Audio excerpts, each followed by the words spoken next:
یا ہمارے حق میں آ رہے ہیں وہ ہم سب دیکھ لیں گے، تب دھرنے کو ختم کرنے کا سوچیں گے، ختم بھی نہیں کریں گے، سوچیں گے۔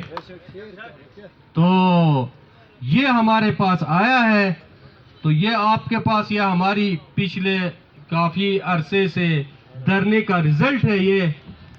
تو اگر یہ دھرنا ہوتا تو اس طرح سے نہیں بنتا۔ یہ کمیٹی، یہ میں آپ کو بتاؤں گا، یہ کمیٹی ہائی لیول کمیٹی ہے۔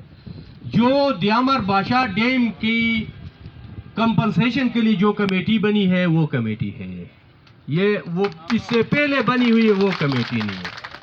میں آپ کو سچ بولتا ہوں، سچ کے سوا میں کچھ بھی نہیں کہوں گا۔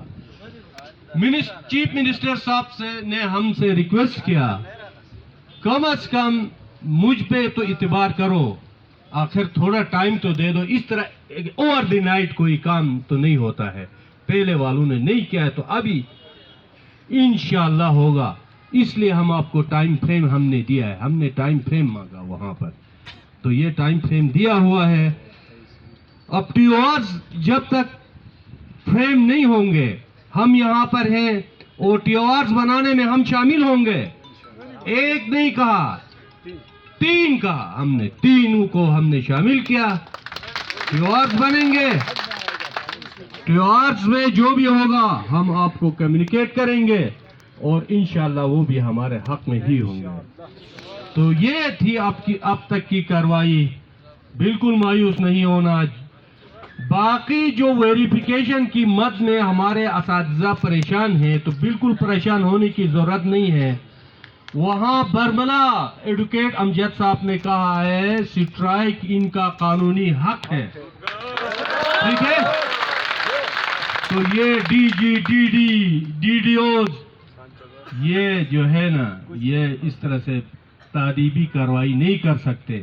اگر ان کو اتنی تکلیف ہے، سروس بک کا اندر آپ کے سارے ڈاکومنٹس ہیں کہ نہیں ہیں؟ وہاں سے لے جا کے ویریفائی کریں، ورنہ اس ٹائم پہ ویریفائی کرنے کی کیا ضرورت ہے؟ جب ہم دھرنے پہ جاتے ہیں تب یاد آتا ہے ان کو ویریفیکیشن کا، اس سے پہلے کیوں نہیں کیا ہے؟ ہمارا یہ کام حل کرے، پھر وہ ویریفیکیشن کرتے 10 دفعہ کرے، 100 دفعہ کرے، ہمیں اس کا کوئی ایشو نہیں۔ ایسا ہے نا؟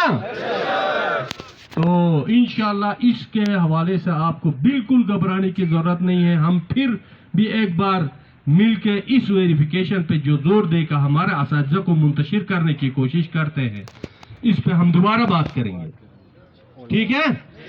تو ٹیوارز بننے تک آپ ادھر ہی رہنا ہے، دھرنا فی الحال ختم ہے۔